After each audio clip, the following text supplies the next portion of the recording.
நேத்து ஒரே நாள்ல மட்டும் பாத்தீங்கன்னா கோல்டு 6% பிரைஸ் டிராப் ஆயிருக்கு. இது பாத்தீங்கன்னா 2013 இருந்து கோல்டு பிரைஸ் ஒரே நாள்ல அதிகமா டிராப் ஆனது நேத்து நடந்திருக்கு. ஒரே நாள்ல கோல்டு ரேட் ஏன் இவ்ளோ டிராப் ஆச்சு, இன்னமும் டிராப் ஆகுமா அப்படின்ற இன்ஃபர்மேஷன்ஸ் எல்லாம் தெரிஞ்சுக்கிறதுக்கு முன்னாடி இத பத்தின உங்களோட கருத்துக்களையும், கோல்டு ரேட் எது வரைக்கும் கம்மியானா நல்லா இருக்கும்னு நீங்க திங்க் பண்றீங்களோ அந்த ஒரு கோல்டு பிரைஸ கமெண்ட் பண்ணுங்க.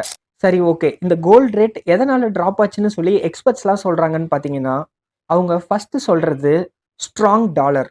டாலரோட வேல்யூ ஸ்ட்ராங் ஆகிக்கிட்டே போறது இதுக்கு ஒரு ரீசனா சொல்றாங்க. அடுத்ததா பாத்தீங்கன்னா ப்ராஃபிட் டேக்கிங்.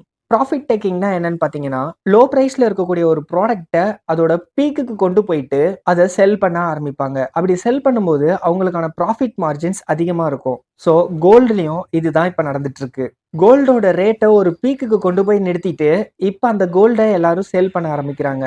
அப்படி பண்ணும்போது ப்ராஃபிட்டோட மார்ஜின் பயங்கர ஹையா இருக்கும். ஸோ கோல்ட் ரேட் டிராப் ஆகுறதுக்கு இதுவும் ஒரு ரீசனா சொல்றாங்க.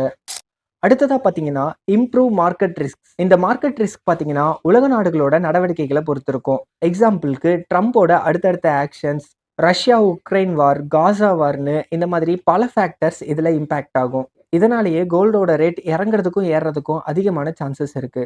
கோல்டோட ரேட் சேஞ்ச் ஆகிறதுக்கு இதெல்லாம் ஒரு ஃபேக்டர்ஸா இருந்தாலும் இன்னும் நிறைய ஃபேக்டர்ஸ் இருக்கு. அதை பத்திலாம் இன்னும் நீங்க டீட்டெயிலா தெரிஞ்சுக்கணும்னு ஆசைப்பட்டீங்கன்னா கமெண்ட்ல கோல்டுன்னு டைப் பண்ணுங்க. இதை பத்தின ஒரு டீட்டெயிலான வீடியோ நம்ம சேனல்ல போடலாம். இதே மாதிரி யூஸ்ஃபுல் இன்ஃபர்மேஷன்ஸ் தெரிஞ்சுக்கிறதுக்கு மறக்காம நம்ம சேனலை சப்ஸ்கிரைப் பண்ணி வச்சுக்கோங்க. இன்னொரு இன்ட்ரெஸ்டிங்கான வீடியோல சந்திக்கலாம். டாடா, பை பை.